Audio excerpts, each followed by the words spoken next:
స్క్రీన్లో కనిపించే వంశీకి బయట మీతో బిహేవ్ చేసే వంశీకి ఏమేమి తేడాలు ఉన్నాయి ఏంటి?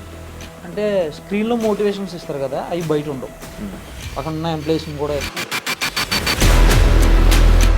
అంటే బయట ఇచ్చేంత మోటివేషన్ ఆయన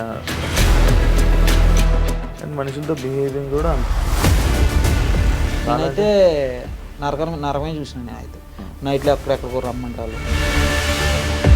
వంశీ అప్పుడప్పుడు నిజంగా ఫార్మింగ్ చేస్తున్నట్టు ఆయనే ఫార్మ్ చేస్తున్నట్టు కానీ లేకపోతే ఇంత సైట్ ఉంది ఇన్ని ఎకరాలు ఉన్నాయని చెప్పి వీడియోలు చేస్తూ ఉంటాడు కదా, అది నిజమైన ఫార్మ్ లేదండి. అది కూడా ఫేక్ లేదండి. ఆయనకి నిజంగా నేను చెప్పేది ఏంటంటే మీకు ఇది ఒకటే, నువ్వు ఎందుకు బయటకు వచ్చేయాల్సి వచ్చింది అసలు? నువ్వు బయటికి రావడానికి కారణం ఏంటి అండ్ ఇలా మీడియా ముందుకు రావడానికి రీజన్ ఏంటి? అంతా రాజేష్కి తెలిసిపోయింది. ఇంకా తెలిసిపోతే మళ్ళీ సెటప్ అయిపోయింది. ఇంక ఇది అవసరం లేదనుకున్నాడేమో మరి నాకు తెలిసి. ఏదో ఒకటి చెయ్యాలి ఇన్ని. ఆ టైంలో 1 month అయిపోయిన తర్వాత ఇలా ఒక్కసారిగా బ్రాండ్ అంబాసిడర్ వెళ్ళిపోయి ఇంకొక అమ్మాయి రాదు. అమ్మాయిలు ఎందుకు అంటే న్యాచురల్ ఫార్మింగ్ అంటే అమ్మాయి ఉండాలా, లేకపోతే మీరు చేయలేరా, మనుషులు చేయలేరా? ఎవరు అమ్మాయిలతో అవసరం ఏంటి? బిజినెస్ అదే ఆయన మెయిన్ కాన్సెప్ట్. అమ్మాయిలు వాడుకుంటుంటారు అని చెప్పి ఒక స్టేట్మెంట్ అనేది నేను విన్నా. కస్టమర్స్ కూడా చాలాసార్లు అన్నారు మా ఎదురుగానే. వంశీ ఆర్గానిక్ అనేది ఫేక్ అంతేండి, అంతే ఇంకంతే అనుకోవాలి. అమ్మాయిలు ఎందుకు వెళ్ళిపోతున్నారు? నీకు ఏమైనా రీజన్ చెప్పారా? ఇప్పుడు జనాలు గొర్రెలా అంతే. ఈయన గొర్రెలు చేస్తున్న ఈయన ఏమనాలి? ఒక డిస్కషన్ నడిచింది అనమాట ఆయనకి నాకు ఒక 3 hours.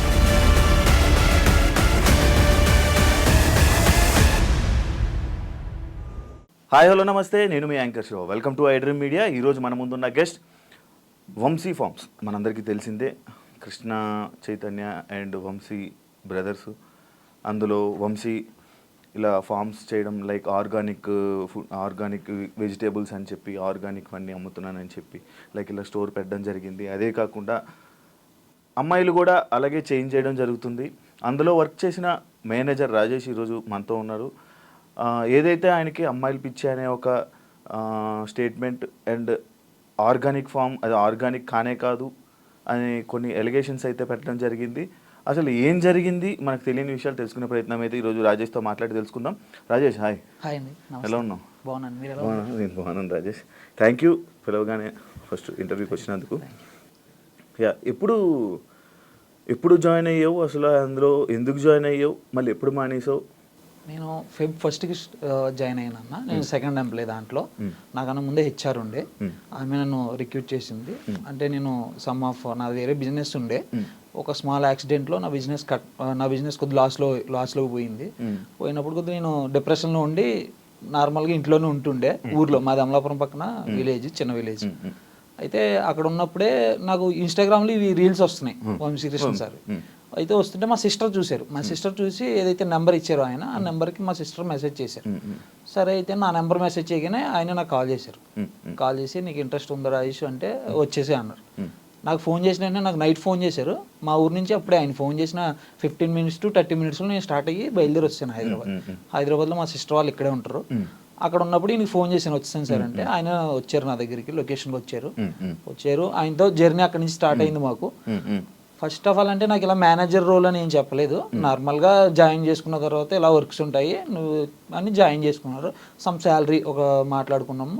అలాగే రన్ అవుతుంది. మీ డాడీ ఏం చేస్తారని అడిగారు. మా డాడీ ఫార్మర్ సార్ అని చెప్పాను. సరే అయితే మీ డాడీని కూడా తీసుకొచ్చా, మీ డాడీకి కూడా సమ్ శాలరీ ఇస్తానని చెప్పి మేము మింజాపూర్ స్టోర్లో ఉండేది. లైక్ అంటే ఇప్పుడు నువ్వు జాయిన్ అయ్యేటప్పుడు నేను ఇంటర్వ్యూ చేసి ఉంటారు. ఇంటర్వ్యూ నార్మల్ ఇంటర్వ్యూ ఏం లేదు, డైరెక్ట్ సారే వచ్చారు నా దగ్గరికి, వచ్చి మాట్లాడు నార్మల్ గా మాట్లాడు. అదే మిమ్మల్ని కొన్ని క్వశ్చన్స్ అడుగుంటారు. దీని మీద ఆర్గానిక్ దాని మీద మీకు క్వశ్చన్స్ అడుగుంటారు. అవన్నీ వింటున్నప్పుడు మీకు ఆయనకి ఈ దీని మీద ఒక నాలెడ్జ్ ఉందని కానీ లేకపోతే అలాంటివి ఏమైనా అనిపించే? నాకేమీ అనిపించలేదండి. ఆయన ఎక్కువ ఫార్మింగ్ సైడ్ నాకేమీ చెప్పలేదు, నాతో డిస్కషన్ చేయలేదు ఎప్పుడు కూడా. ఒక ఫార్మింగ్ పద్ధతి ఏంటనేది నాకు ఎప్పుడు డిస్కస్ చేయలేదు. మేము ఎప్పుడైతే ఇంజాపూర్ స్టోర్లో తీసుకుని స్టోర్ స్టార్ట్ చేసామో అప్పటి నుంచి కూడా ఆ ఫార్మింగ్ మీద వర్క్ అంతా మేమే చేసాం. అంటే లైక్ మా ఫాదర్ అవే ఏమి కొట్టాలి ఏంటి అని అన్ని కూడా నేను కషాయాలన్నీ కూడా నేనే తెప్పిస్తుండే. దానికి ఏమి సంబంధించినవన్నీ కూడా నేనే వాటిని ఎక్కడ తీసుకోవాలో అక్కడ తీసుకుని తెస్తుండే. నేను నీమ్ ఆయిల్ కానీ కషాయాలు వేరే కషాయాలు ఏమన్నా సరే నేనే తెప్పిస్తుండే. కషాయాలన్నీ కూడా మనకి మా ఆకుల ద్వారా తయారు చేసినవే, అవేమి దాంట్లో ఎటువంటి మెడిసిన్స్ కలవు. అప్పుడు నాకు తెలిసినప్పుడు ఏమైందంటే కషాయాల పేర్లు కూడా తెలియదు ఈయనకి. నేను అప్పుడు గమనించింది కషాయాల పేర్లు కూడా తెలియదు. అగ్నాస్త్రం అంటే ఏంటో తెలియదు, బ్రహ్మాస్త్రం అంటే ఏంటో తెలియదు, మాక్సిమం నాకు తెలియదు వాటి గురించి. కానీ వాటి పేర్లు అయితే తెలుసు నాకు, దేనికి వాడతారు అనేది కొద్ది నాలెడ్జ్ ఉంది నాకు, మా డాడీ ద్వారా నేర్చుకున్నాను, తెలుస్తుంది. ఆయనకైతే నాకు తెలిసిన ఆయన గమనించిన విధానంలో నాకు అసలు ఆయనకి వెజిటేబుల్స్ ఎన్ని రోజులకి వస్తాయి, అసలు ఎన్ని రోజులకి అవి మనకి హార్వెస్టింగ్ అవుతాయి, అసలు ఏ విత్తనం ఎలా వేయాలి, అసలు ఏ విత్తనానికి ఏ పేరు ఉంటుంది, అందులో దేశీ ఏది లేదంటే మన హైబ్రిడ్ ఏది అని తెలుసుకోవడానికి కూడా ఆయనకి చాలా టైం పట్టింది నేను గమనించిన టైంలో. తర్వాత మేము కూడా మూవ్ అయ్యాం. మేము అనుకున్నాం ఇంకా సార్కి తెలియదేమో, సర్లే మనకు తెలిసినంత మట్టుకు మనం చేద్దాం, స్టాఫ్ ఎవరో చూసుకుంటారులే. మళ్ళీ స్టాఫ్ ఎవరో లేరు, ఇంక మేమే ఫస్ట్ స్టార్టింగ్ లో అలా రన్ అవుతున్నాయి మేమైతే ఫస్ట్ లో. తర్వాత గచ్చిబౌలి స్టోర్ తీసుకున్నారో దానికి మొత్తం అంతా డిజైన్ కానీ నాది ఇంటీరియర్ బిజినెస్ అని చెప్పాను కదా మీకు, ఆ ఎక్స్పీరియన్స్ ఉండటం వల్ల మొత్తం అంతా కూడా నేనే చేయించాను వర్క్ అంతా కూడా. మనం ఏంటంటే ఫస్ట్ నుంచి మెయిన్ రోల్ ప్లే చేసాం, హెచ్ఆర్ కన్నా మెయిన్ రోల్ ప్లే చేసాం మనం. ఎట్లా మామూలు అన్నిటిలోని ప్రతి మెటీరియల్ గురించి కానీ అది ఎక్కడి నుంచి వస్తున్నాయని కానీ ఏం తీసుకోవాలి ఏం చెయ్యాలి అన్నీ కూడా మా హ్యాండ్ ఓవర్లోనే పెట్టారు ఫస్ట్లో. అప్పుడు అన్నీ మా హ్యాండ్ ఓవర్లో నుండి మేము చేసేవాళ్ళం. అప్పుడు అనుకున్నాం ఇంక మాకు తెలుసు కదా మేము చేస్తున్నాం అనుకున్నాం తప్ప ఈయనకి దాని మీద నాలెడ్జ్ లేదని నాకు తెలియదు అప్పుడు. ఆ తర్వాత తెలిసింది కొన్ని. ఈ పంచగ విద్రవ్యం అంటే ఏంటో తెలీదు, ఘనజీవామృతం అంటే ఏంటో తెలీదు, అంటే ఒక పద్ధతి తెలుసు అంతే, ఆ పేరు తెలుసు. ఎస్పీకే పాలేకర్ మేతల్లో చేసే ఒక పద్ధతి పేరు తెలుసు అంతే తప్ప దాన్ని ఎలా చేస్తారు సేంద్రీయ వ్యవసాయం అనేది ఏంటి అనేది ఆయనకి ఫుల్ ఫ్లెడ్జ్డ్గా తెలియదు. వేరే వాళ్ళ ద్వారా కనుక్కొని చేయడం తప్ప దాని గురించి సరైన నాలెడ్జ్ అయితే లేదు నేను గమనించిన మట్టికి. ఓకే, నువ్వు ఎందుకు బయటకు వచ్చేయాల్సి వచ్చింది అసలు? నువ్వు బయటికి రావడానికి కారణం ఏంటి అండ్ ఇలా మీడియా ముందుకు రావడానికి రీజన్ ఏంటి? అంటే నేను బయటికి రావడానికి మెయిన్ కారణం వచ్చేసరికి నేను చాలా హార్డ్ వర్క్ చేశానండి దాంట్లో. ఎట్లా అంటే నేను ఎప్పుడు కూడా నేను జాబ్ లెక్క చేయలే.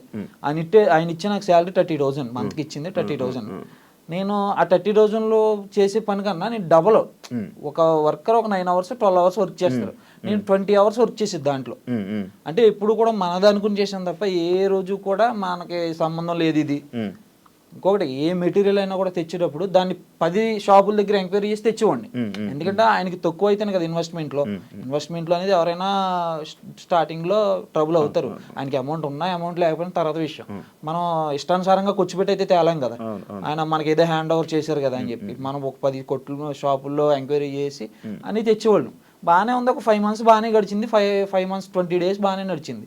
తర్వాత మరి ఆయనకి ఏమనిపించిందో ఏంటో తెలీదు, ఒక చిన్న ఏదో డిస్కౌంట్ దగ్గర వచ్చింది మా ఇద్దరికి. ఒక యాంకర్ ఆమె అంతకు ముందు ఇంటర్వ్యూ ఏదో చేసింది ఆమె, అప్పుడు డిస్కౌంట్ ఇచ్చారు ఆమెకి. అదే డిస్కౌంట్ నేను ఇచ్చాను అనమాట, వేరే ఆమెకి ఇచ్చాను డిస్కౌంట్. ఆమె మళ్ళీ వచ్చింది రెండోసారి, నేను అంతకు ముందు వచ్చాను కదమ్మా మీకు తెలుసు కదా అంటే, ఈయనకి అప్పుడు వేరే బిజీ వర్క్లో ఉన్నారైనా ఫోన్ కాల్లో ఎందుకు లేనా అంతకు ముందు ఇచ్చారు కదా మళ్ళీ ఎందుకు ఏమో, అంతకుముందు ఇంటర్వ్యూ చేశారు కదా కొద్దిగా పరిచయాలు ఉంటాయి కదా వేలుకి అని చెప్పి నేను డిస్కౌంట్ ఇచ్చామని చెప్పా స్టాఫ్కి. ఏమైందంటే ఎక్కడైనా సరే ప్రతి వాళ్ళు స్టాఫ్ నాకే ఫోన్ చేస్తారు, ఆయనకి ఎవరు చేసేది కాదు. ప్రతి దానికి నాకే అన్న ఇది లేదు, అన్న అది పోయింది, సిస్టమ్ పని చేయట్లేదు, వైఫై రావట్లేదు, బిల్లింగ్ సిస్టమ్ పని చేయట్లేదు, ఏది ఉన్నా సరే అన్నీ నేనే చూసుకున్నాను. కాబట్టి నాకు వాళ్ళు ఫోన్ చేశారు, సరే ఇచ్చేమని చెప్పాను. అవి ఇచ్చేమన్న తర్వాత ఆ రోజు బాగానే ఉంది. తర్వాత రోజు నాకు ఒక డిస్కషన్ నడిచింది అనమాట ఆయనకి నాకు, ఒక 3 hours. ఇలా నువ్వు నాకు కోపం రాదనుకుంటున్నావు, అందరి మీద కోపం వస్తుంది. ఆయన ఇప్పుడు కూడా నాతో కోపంగా మాట్లాడలేదు, నేను ఎప్పుడు ఆయనతో కోపంగా మాట్లాడలేదు. నేను ఎప్పుడు ఇష్టంగానే చేశాను తప్ప వర్క్ ఎప్పుడు మేము కష్టంగా చేయలే. అప్పుడు ఎప్పుడైతే నాకు ఈ డిస్కౌంట్ ఇచ్చిన తర్వాత రోజు నుంచి కొన్ని మాటలు అవి నా మీద, నేను కొన్ని ఇక్కడ నువ్వు అంటే మనకి ఇంజాపూర్ స్టోర్ అనేది చాలా లోపలికి ఉంటుంది, అక్కడ కొద్దిగా భోజనం అవి పెట్టాం స్టాఫ్కి. డైలీ నేను ఉండను, ఎలా బయట తినేవాడిని, బయట ఉంది నాకు వండిందో ఏదో అక్కడ ఉన్న కుర్రోళ్ళకి పెట్టినందుకు నువ్వు ఇక్కడ తీసిన మెటీరియల్ వండేసి వీళ్ళకి పెడుతున్నారు, మీరే వాడుకుంటున్నారు అని ఒక ఎలిగేషన్ నా మీద పెట్టారు. అప్పుడు నేను అన్నా ఏ రోజైనా మీకు నా దగ్గర ప్రూఫ్స్ ఉన్నాయి, నేను ఎక్కడెక్కడ తెచ్చుకుంటానో ఆ షాప్కి తీసుకెళ్తా, నేను ఎక్కడ వెజిటేబుల్ తెచ్చుకుంటానో అది చూపిస్తాను మీకు, నేను ఎక్కడ పాలు తెచ్చుకుంటానో కూడా చూపిస్తాను, అక్కడ ఉన్న ల్యాండ్ ఓనర్ కూడా నేను బాగా తెలుసు, మేము ఫ్రెండ్లీ మూమెంట్లో వెళ్ళేది. అంత చేసిన ఇంత కష్టపడ్డా వాడికి ఈయన ఇచ్చిన బిరుదు ఇదా? నేను అనేది నాకు బాధ ఏం కాదండి దాంట్లో. తర్వాత కూడా నేను ఏమీ బయటికి రాలే. ఒకవేళ నీతో కానీ వంశీ కానీ మంచిగా ఉండుంటే, నీతో మంచిగా ఉండి నువ్వు ఇలా కంటిన్యూ చేస్తుంటే నువ్వు ఆయనకి సపోర్ట్ చేసుకుని ఇప్పుడు బయటికి రాకపోదు కదా. బయటికి రాపోతుంది కదండి.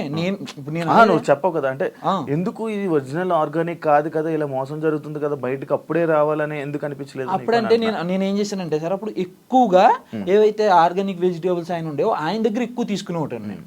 ఆర్డర్ నేనే చేసేది, బయట నుంచి స్టోర్ నుంచి వచ్చి ప్రతి ప్రోడక్ట్ కూడా నేనే ఆర్డర్ చేసేది అక్కడ ఉన్నంతసేపు. అప్పుడు ఎక్కువ నేను ఏం చేశానంటే, ఒక ఐఫార్మ్స్ రంగప్రసాద్ గారు అని ఉంటారు, ఆయన నిజంగా ఆర్గానిక్ ఫార్మింగ్ చేస్తారు. ఆయనే సొంతగా చూసుకుంటారు, ఆయన అన్ని సొంతంగా ప్రిపేర్ చేసుకుంటారు. ఆయన దగ్గర నుంచి ఎక్కువ తెచ్చుకుని ఎవరైతే బయట కంపెనీలు ఎక్కువ తెస్తున్నారో వాటిని తగ్గించేవాళ్ళు. అప్పుడు నేను ఉన్నప్పుడు జస్ట్ ఒక 10 days ముందే ఈ డిస్కషన్ ఎప్పుడు జరిగిందంటే, గచ్చిబౌలి స్టోర్ అయిపోయింది సెటప్ మొత్తం, సెటప్ అయిపోయింది. ఇంక ఈడ అవసరం లేదనుకున్నాడేమో మరి నాకు తెలిసి, ఏదో చెయ్యాలి ఇన్ని. అప్పుడు చెప్పి నేను ఒక 14 మంది ఫార్మర్స్ ఉన్నారు నా దగ్గర అండి, వాళ్ళందరికీ వెళ్ళి నేను చూసి వస్తాను వాళ్ళు ఎలా ఫార్మింగ్ చేస్తున్నారో, వాళ్ళ దగ్గర నుంచి తెద్దాం సార్ మనం. కస్టమర్ కూడా డైలీ పెట్టమంటున్నారు, బుధవారం శనివారం కాకుండా డైలీ పెడదాం, మన కస్టమర్ సపోర్ట్ ఉంది మనకి, మంచిగా చేద్దాం సార్ అంటే ఆయన దాన్ని నెగ్లెక్ట్ చేశారు. నేను ఎక్కువ ఫార్మర్స్తో ఇంటరాక్ట్ అవుతున్నాను అప్పుడే, ఆ టైంలోనే ఫార్మర్స్తో ఎక్కువ ఇంటరాక్ట్ అవుతున్నారు అందరితో మాట్లాడటం. కానీ వాళ్ళ దగ్గర ఏమున్నాయి, మెహదీపట్నంలో గోపాల్ గారు అని, ఇలా సంగారెడ్డిలో ఒక 2 ఫార్మర్స్ అని, వాళ్ళందరితో మాట్లాడుతున్నాను. కరెక్ట్గా ఆ టైంలోనే ఇది జరిగింది మాకు. మరి అనుకున్నాడో లేదో తెలియదు కానీ ఆయన అదైతే ఎలిగేషన్ నా మీద పెట్టారు. పెట్టిన తర్వాత కూడా నేను ఏం మాట్లాడలేదు అప్పుడు కూడా. సరే సార్ అన్నాను. తర్వాత రోజు నేను డైలీ గచ్చిబౌలి స్టోర్కి వెళ్ళేది, డైలీ నైట్ 11 o'clockకి వెళ్ళి అక్కడ స్టోర్ క్లోజ్ చేసుకుని అకౌంట్స్ చూసుకుని డైలీ వచ్చి మళ్ళీ 1-2 అవ్వదు నాకు మొత్తం అన్ని చూసుకుని నేను మళ్ళీ పడుకునేసరికి. ఆ రోజు ఒక రోజు వచ్చి, నువ్వు గచ్చిబౌలి స్టోర్కి వెళ్ళిన అవసరం లేదు, నువ్వు డైలీ పొద్దున్న ఇక్కడ 6 గంటల నుంచి సాయంత్రం 7 గంటల దాకా నువ్వే ఉండాలి ఇక్కడ స్టోర్లో.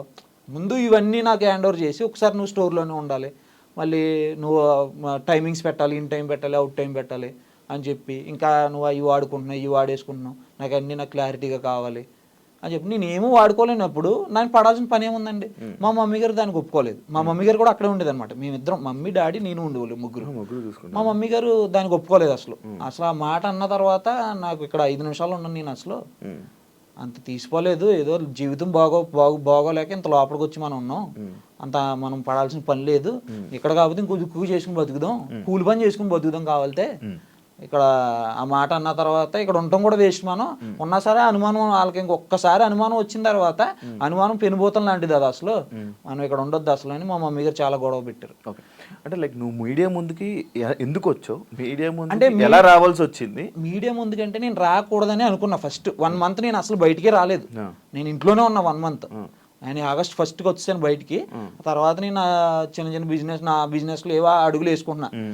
ఆ టైంలో 1 month అయిపోయిన తర్వాత ఇలా ఒక్కసారిగా బ్రాండ్ అంబాసిడర్ వెళ్ళిపోయి ఇంకొక అమ్మాయి రావడం. ఇదేమవుతుందంటే న్యాచురల్ ఫార్మింగ్ లో కస్టమర్స్ అందరూ నాకు ఫోన్ చేస్తున్నారు అనమాట, అమ్మాయిలు ఎందుకు వెళ్ళిపోతున్నారు ఇలాగా, నాకు తెలియదని నేను చూడలేదు, ముందు అమ్మాయి ఎందుకు వెళ్ళిపోయిందో నాకు ఎవరో ఫోన్ చేసేదాకా తెలీదు, ఆమె వెళ్ళిపోయిందంట. తర్వాత నీకు తెలీదు అని అడిగారు, నాకు తెలియదు సార్ అన్న. తర్వాత మళ్ళీ ఇంకొకరు వచ్చారు, మళ్ళీ ఫోన్ చేశారు. నా కస్టమర్స్ నా దగ్గర ఒక 180 మంది ఉంటారు కాంటాక్ట్స్, నా నెంబర్స్ వాళ్ళ దగ్గర ఉన్నాయి. వాళ్ళందరూ ఫోన్ చేసి అడిగారు అనమాట, అంటే ఆ న్యాచురల్ ఫార్మింగ్ ని మీరు ఎలా బూత్ ఫార్మ్ కింద చేస్తున్నారా నాకు అర్థం కాదు. అంటే న్యాచురల్ ఫార్మింగ్ అంటే అమ్మాయి ఉండాలా, లేకపోతే మీరు చేయలేరా, మనుషులు చేయలేరా, ఎవరు అమ్మాయిలతో అవసరం ఏంటి? అదే నేననేది ఇప్పుడు లేబర్ పని చేయాలంటే మనం ఫామ్ లో దిగి చెయ్యాలంటే మగోడు చేయగలుగుతాడు, ఎంతైనా పొద్దు నుంచి సాయంత్రం వరకు చేయగలుగుతాడు. ఆయనతో పాటు ఇంకొక అబ్బాయిని పెట్టుకుని ఆయన 30 ఎకరాలు తీసుకుని 30 ఎకరాలు ఆయనే చూసుకుంటూ ఆయనే చేసుకోవచ్చు కదా. అమ్మాయిలు ఏం చేస్తుంటారు అంటే ఆయన ఏంటంటే ప్రమోషన్స్ కోసం, బిజినెస్ ని ప్రమోట్ చేయడం కోసం పక్కన లేడీస్ ని చూపించుకుంటారు ఆయన. అదే ఆయన మెయిన్ కాన్సెప్ట్. ఇది మీరు అదే అమ్మాయిల్ని ఇలా అమ్మాయిలతో ఉంటారు, అమ్మాయిలకు లైక్ ఎలా అంటే అమ్మాయిలు వాడుకుంటుంటారు అలా అని చెప్పి ఒక స్టేట్మెంట్ అనేది నేను విన్నా నార్మల్ బయట. ఓకే నాకైతే తెలిసిన మటుకైతే మాత్రం అమ్మాయిలతో ఎక్కువ మూవ్ అవుతారండి. ఎక్కువ ఏంటంటే బిజినెస్ మీద కాన్సన్ట్రేషన్ అని పెట్టేసి ఉంటే ఇలా మేము బయటికి రావాల్సిన పని లేదు, ఇప్పుడు అప్పుడు అందరి దృష్టిలో ఏమైపోయిందంటే ఇది న్యాచురల్ ఫార్మింగ్ అంటే బూత్ కింద అయిపోయింది అనమాట అంతా.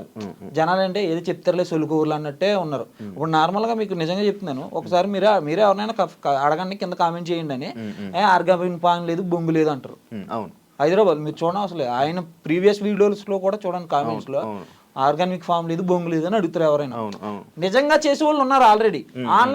వాళ్ళకున్న పేరు కూడా పోతుంది దీనివల్ల. ఇప్పుడు ఒరిజినల్ గా కష్టపడే ఫార్మర్స్ ఉన్నారు చాలా మంది, ఒరిజినల్ గా నేను హోమ్ మేడ్ ప్రొడక్ట్స్ చేసే వాళ్ళు ఉన్నారు.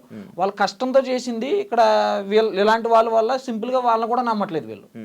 ఒరిజినాలిటీగా చేసే వాళ్ళు కూడా నమ్మట్లేదు. వీళ్ళ అమ్మాయిలతో తిరుగుతారు, వీళ్ళకి ఫార్మింగ్ గురించి ఏం తెలుసు వీళ్ళకి అంటారు. ఇప్పుడు ఇవన్నీ తెస్తున్నారు కదా, ఈ వెజిటేబుల్స్ కానీ ఇవి తేనె కానీ లేకపోతే ఇవన్నీ ఆర్గానిక్ అంటే అది ఆర్గానిక్ అని సర్టిఫై చేయలేము మనం.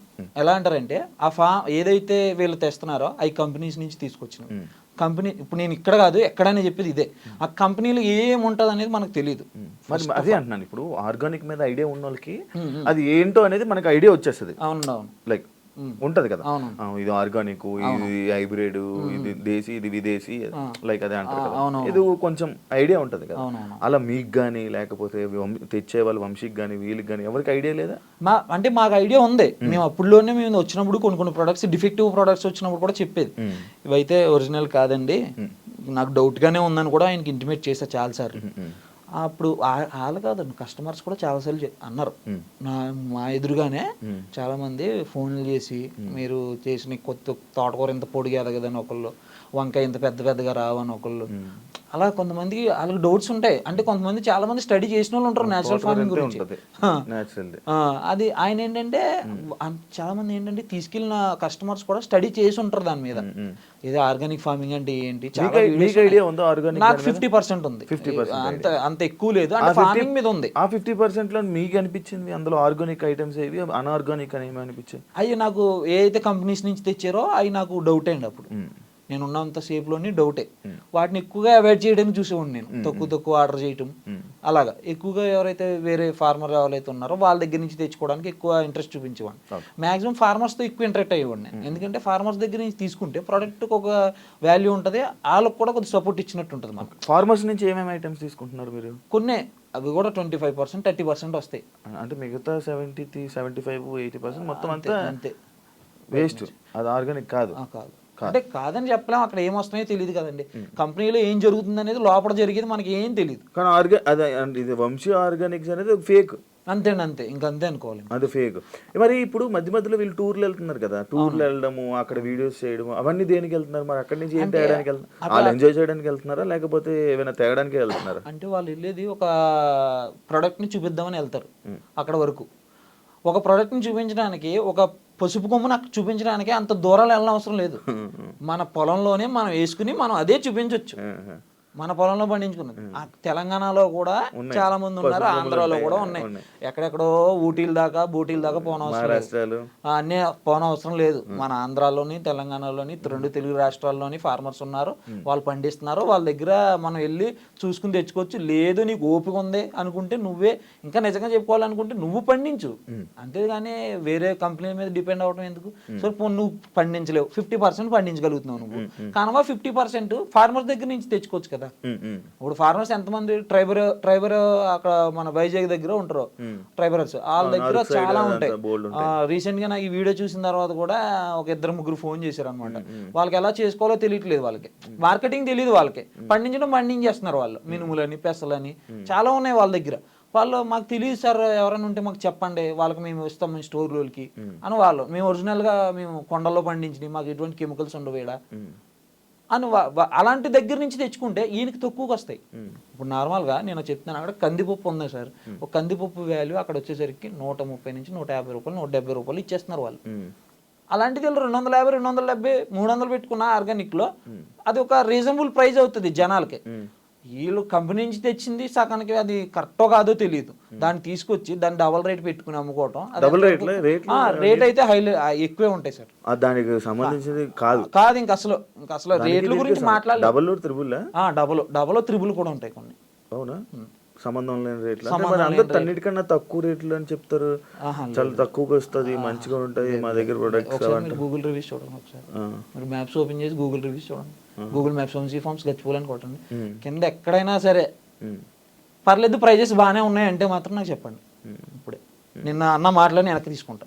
ఓకే, కాదు మరి మీరు చెప్పలేదు ఆయనకి ఎందుకన్నా ఇంత రేట్లు వేసి పంపుతున్నారు? ఒక్క నిమిషం ఆలోచించండి. నేను బిల్లింగ్ సిస్టమ్ ఏదైతే ఉందో సాఫ్ట్వేర్ అంతా కూడా నాకు తెలిసిన అతని ద్వారా పెట్టించా. నేను ఉన్నప్పుడు ఏ ప్రైజ్లు ఉన్నాయి, నేను వచ్చేసిన తర్వాత ఏ ప్రైజ్లు ఉన్నాయి చూడండి ఒకసారి. అసలు మీరు వచ్చేసాక పెరిగాయి? నేను వచ్చేసిన వెంటనే పెరిగిపోయినాయి.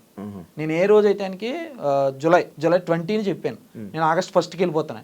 నేను ఆగస్ట్ 25కి జూలై 25కి సాఫ్ట్వేర్ అంతా హ్యాండ్ ఓవర్ చేసాను వాళ్ళకి.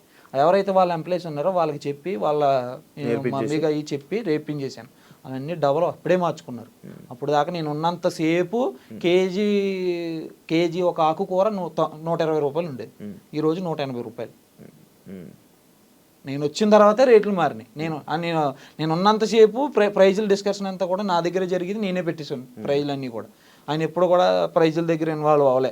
చెప్పేవారు అయితే ఏ ప్రైజ్ ఎంత ఉంది దానికి ఇంత పర్సెంటేజ్ కొట్టేసి అని చెప్పేశారు. నేను ఏ రోజైతే నేను బయటకు వచ్చేసిన నేను ఉన్నప్పుడే వాళ్ళు మారుస్తున్నారు. కొన్ని మార్చారు, అన్ని మార్చలేదు. ఆగస్ట్ 1 నుంచి మారినాయి ఇవన్నీ. నువ్వు వెళ్ళిపోతున్నాను అంటే ఏమనలేదు. ఓకే రాజేష్ వెళ్ళిపో అన్నారు. ఆయన ఇంటెన్షన్ ఆల్రెడీ అదే, వెళ్ళిపోవడానికి ఇవన్నీ చేశారు. అంటే ఆయన ఏంటంటే అంతా రాజేష్కి తెలిసిపోయింది, ఇంకా తెలిసిపోతే మళ్ళీ ఇంకో రాజేష్ ఫామ్ లాంటిది ఏమైనా లేదుదేమో అని డౌట్ అనమాట. అమ్మాయిలు ఎందుకు వెళ్ళిపోతున్నారు? నీకు ఏమైనా రీజన్ చెప్పారా? ఏమైనా రీజన్ తెలుసా? పర్సనల్ రీజన్స్ అని చెప్పారు అంతే తప్ప నాకు అక్కడ జెన్యూన్ అంత అనిపించలేదు మాకు, అందుకే మేము వెళ్ళిపోతున్నాం అని చెప్పారు అనమాట. వాళ్ళ అమ్మాయిలు కాదు, వాళ్ళు ఎవరైతే ఉన్నారో వాళ్ళ ఉంటారుగా, వాళ్ళ ఫ్రెండ్సే ఉండే అప్పుడు అక్కడ. ఎప్పుడు ఏ అమ్మాయి నీతో మాట్లాడలేదు, ఏం చెప్పలేదా? ఎప్పుడు ఏం లేదు. అంతకు ముందు ఆమె నాకు టచ్ లో ఉండే, చెప్పారు నార్మల్ గానే మాట్లాడేది. అప్పుడు నేను వచ్చేసిన తర్వాత అయితే నాకు పెద్ద టచ్ లో లేరు. ఉన్నప్పుడు ఏం మాట్లాడేవారు? మామూలుగానే మాట్లాడేవారండి. తమ్ముళ్ళగా ఫీల్ అయ్యేది. నేను సిస్టర్ అని పిలిచేవాడిని, ఆమె కూడా మాకు రెస్పెక్ట్ ఇచ్చేది, మేము మాకు రెస్పెక్ట్ ఇచ్చి మాట్లాడేవాళ్ళు. ఇక్కడ మీరు వర్క్ చేస్తుంటారు, ఎంతమంది స్టాఫ్ మొత్తం అక్కడ? 20 to 25 మెంబర్స్ ఉండేవాళ్ళు. ఎవరినైనా తిట్టడం కొట్టడం అలాంటి ఏం లేవు సార్. మంచి ఇలాంటి విషయాల్లో మంచి అంటే ఒక అన్ఎక్స్పెక్టెడ్ గా తీసేయటం లాంటివి ఎక్కువ ఉండి. స్క్రీన్లో కనిపించే వంశీకి బయట మీతో బిహేవ్ చేసే వంశీకి ఏమేమి తేడాలు ఉన్నాయి ఏంటి అంటే? స్క్రీన్లో మోటివేషన్స్ ఇస్తారు కదా, అవి బయట ఉండవు. మేమైతే గమనించింది అదే. ఒక మనిషితో ఎలా ఉండాలంటారు ఆయన, ఒక మనిషిని లవ్ చేయాలి, ఒక ఎవరైనా సరే అమ్మాయి అయినా అబ్బాయి అయినా మనం లవ్ చేయాలంటారు కదా, బయట అది ఉండదు. అక్కడ ఉన్న ఎంప్లాయీస్ని కూడా కూలోడు అంటారు ఆయన, లేబర్ అంటే నేను అవసరం ఉన్నప్పుడు పిలుస్తాను, అవసరం లేనప్పుడు మానేస్తాను, నేను కూలి పని ఇస్తాను అంతే అంటారు. అంటే బయట ఇచ్చేంత మోటివేషన్ ఆయన ఉండదు, రియల్ లైఫ్ లో ఉండదు. అండ్ మనుషులతో బిహేవింగ్ కూడా అంత బాగుండదు. అలా అన్నయ్య కృష్ణ గారు బాగానే ఉంటారు. మాతో అయితే చాలా ఫ్రెండ్లీగా ఉంటుండే, అసలు మాకు ఎప్పుడు కూడా ఇబ్బంది లేదు మాకు. ఈయన వల్ల అయితే మేము పడ్డాం, చాలా పడ్డారు. నేనైతే నరకమే చూసిన. నేనైతే నైట్లో ఎక్కడెక్కడికో రమ్మంటారు, అక్కడ రమ్మంటారు అంటే వాళ్ళకి డ్రింకింగ్ అలవాటు ఉంటుంది. అక్కడ డ్రింక్ చేసేసి వీళ్ళు వెళ్ళిపోయేటప్పుడు మామూలుగా వెళ్ళిపోతారు. అక్కడ నుంచి నేను తీసుకురావాలి. నైట్ నన్ను ఇంజాపూర్, నేను వెళ్ళేది ఇక్కడ నుంచి 1 గంట నుంచి వెళ్ళేటప్పటికి నాకు 1 గంట అవుతుంది. నేను ఫుడ్ తిని పడుకునేటప్పుడు 2 అవుతుంది. 1 గంట 2ంటికి ఫోన్ వస్తుంది. ఇంజాపూర్ అనేది చాలా లోపల ఏరియా అది. అక్కడి నుంచి నేను వాళ్ళు ఎక్కడ ఉన్నారో అక్కడికి వెళ్ళాలి, ఏమి వెహికల్ లేకుండా. ఎందుకంటే మరి వాళ్ళ వెహికల్లో తీసుకుని రావాలి కదా. పడిపోతుంటే నేను వెళ్ళి తీసుకుని రావాలి. అది నాకు చాలా, ఇంకొకసారి 2-3 సార్లు అయితే వాళ్ళ ముందు అమ్మాయిలు ఉంటారు కదా, వాళ్ళతో అమ్మాయిల ముందు తిట్టడం కానీ అలాంటివి ఏమీ చేయలేదు. నన్ను అయితే అమ్మాయిల ముందు అయితే నన్ను ఎప్పుడు తిట్టలేదు. అంటే లోపలికి నేను ఎప్పుడు వెళ్ళేది కాదు, బయట నుంచే ఇంకా పికప్ చేసుకోవడం రావటం అంతే మనకైతే జరిగింది. ఒక్కొక్కసారి అయితే నన్ను అక్కడ వాళ్ళని అక్కడ వదిలేసి నువ్వు వెళ్ళిపో అనేవారు. నేను నైట్ ఎక్కడ ఉండిపోతావు, నువ్వు వెళ్ళిపో అనేవారు. అక్కడ నుంచి మళ్ళీ నేను ఎన్ని పాటలు పడ్డా నేను రావాలి ఇంక ఇక్కడికి. ఆ టైంలో ఏముంటాయండి అంత దూరంలో, శంకరపల్లి అటు సైడ్ అంటే ఏముంటాయి. అలాగే ర్యాపిడోలని ఈ బుక్ చేసుకుని ఇంజాపూర్కి వెళ్ళేది. ఓకే, మీరు అక్కడ పని చేస్తున్నప్పుడు నార్మల్గా మీకు ఒకటి ఉంటుంది, వారధి ఫార్మ్స్ అని ఉండేది. అది ఎందుకు క్లోజ్ చేశారు? క్లోజ్ చేయలేదు, రన్నింగ్ లో ఉందా?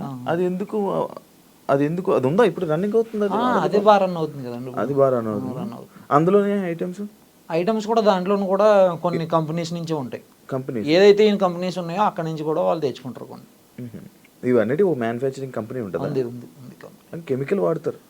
కన్ఫామ్గా చెప్పలేం. కెమికల్స్ అయితే వాళ్ళు వాళ్ళు ఏంటంటే ఒక 10 మంది 50 మంది రైతుల నుంచి తీసుకొస్తారు వాళ్ళు. వాళ్ళ అవతల ఆ రైతు ఎట్లా చేసాడు, కొంతమంది పంట ఎక్కువ రావాలని కొడతారు, ఏం చెప్పలేం కదండి దాంట్లో.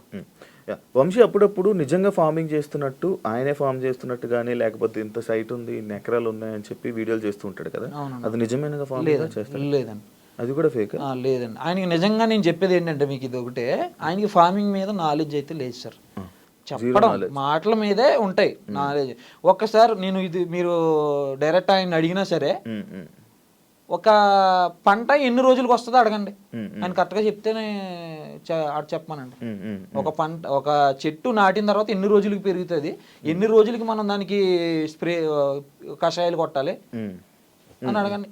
ఒక ఆకు చూపించి ఈ ఆకు ఏ చెట్టుదని అడగండి, చెప్పలేరు.